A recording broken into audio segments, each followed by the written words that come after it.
Bonjour à tous et bienvenue sur la chaîne Journal du Madrid. Le Real Madrid jouera demain soir la demi-finale retour de la Coupe d'Espagne et voici ce qu'a dit Ancelotti en conférence de presse. Le technicien madrilène s'est montré optimiste quant à la forme de son équipe à l'approche du 50e match officiel de la saison.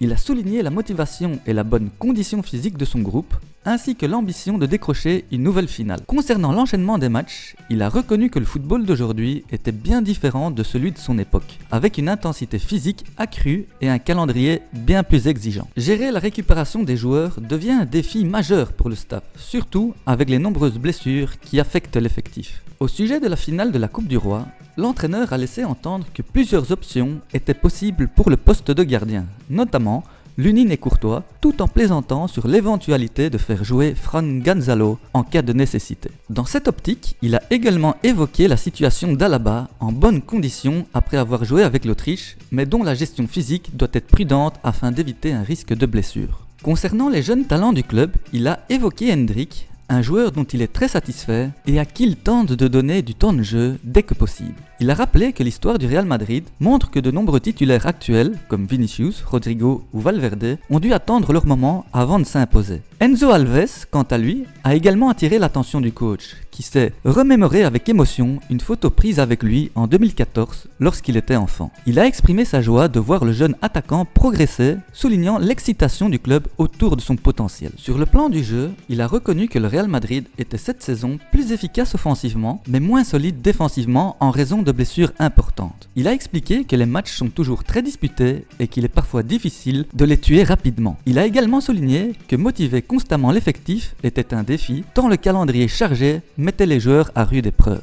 Interrogé sur la qualité de jeu du Real Madrid par rapport à celle du FC Barcelone, il a affirmé que les deux équipes possèdent des styles différents. Il apprécie la manière dont joue le Real Madrid et reconnaît que le Barça propose un football attrayant, mais il estime qu'il est difficile de comparer deux styles, car ils dépendent des caractéristiques des joueurs. Selon lui, tenter de figer une identité de jeu trop rigide peut conduire à l'échec. Concernant les critiques sur l'arbitrage, il a rappelé que son équipe avait perdu de nombreux points en raison de décisions contestées, mais il a refusé de s'étendre davantage sur le sujet. Il a également évoqué la possibilité d'élargir le staff technique, soulignant que le manque de temps de préparation était un véritable problème. Toutefois, il a estimé qu'une extension du staff ne changerait pas fondamentalement la charge de travail sur le terrain, bien qu'elle pourrait être bénéfique pour le développement des jeunes joueurs. Enfin, il a relativisé l'impact du calendrier sur la Coupe du Roi, reconnaissant que son adversaire aurait un jour de repos supplémentaire, mais estimant que l'important était d'avoir au moins 3 jours de récupération. Pour lui, ce n'est pas un élément décisif. C'est tout pour cette vidéo, n'oubliez pas de vous abonner pour soutenir la chaîne, activez la cloche des notifications pour ne rien manquer, le petit pouce bleu, vos commentaires et je vous dis à très vite pour une prochaine vidéo.